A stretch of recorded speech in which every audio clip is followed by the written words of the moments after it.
60 Minutes Overtime.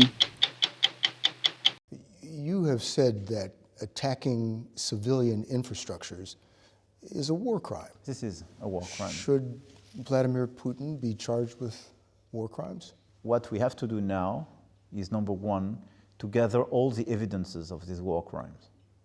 This is what we did, both the US and France and some of our allies, from the very beginning of this conflict, by sending policemen, experts, to gather all the evidence and to have a clear and certain attribution, i.e. you have to identify this attack on this civilian infrastructure came from this missile, and this missile is for sure coming from the Russian side.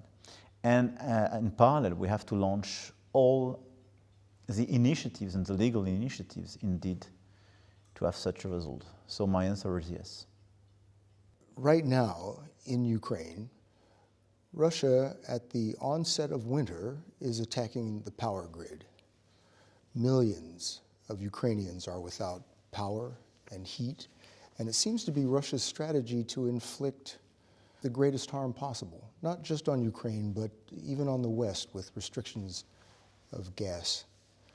How does Ukraine and the West stop that strategy from working?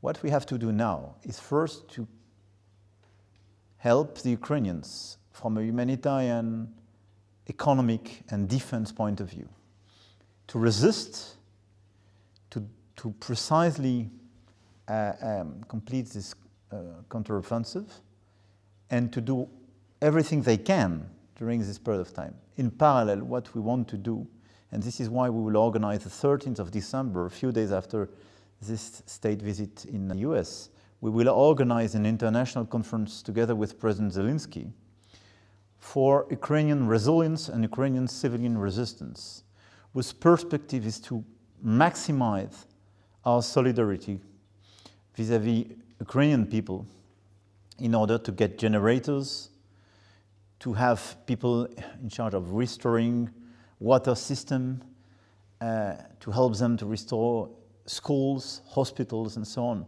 i.e. to restore the most possible normal civilian life.